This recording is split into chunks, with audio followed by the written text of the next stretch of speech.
વડોદરા એફઆરસીના નિયમના ઉલ્લંઘન બદલ વિબ્યોર સ્કૂલ સામે કાર્યવાહી કરવામાં આવી।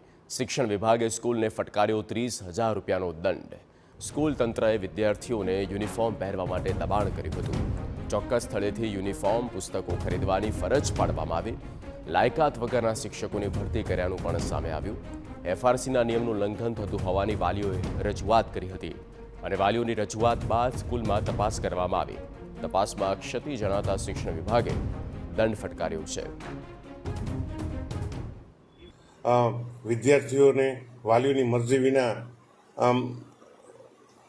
દબાણ કરવા માટે એ ઉપરાંત શાળામાંથી વિવિધ ગણવેશ પુસ્તકો ખરીદવા બાબતે કલમ નંબર 17, સરકારશ્રીના અપાયેલી સૂચનાનું પાલન ન કરવા માટે કલમ નંબર 19, એ ઉપરાંત લાયકાત વિનાના શિક્ષકો અને આચાર્યો પણ નથી, એક કલમ 23, આ 3 કલમના ભંગ બદલ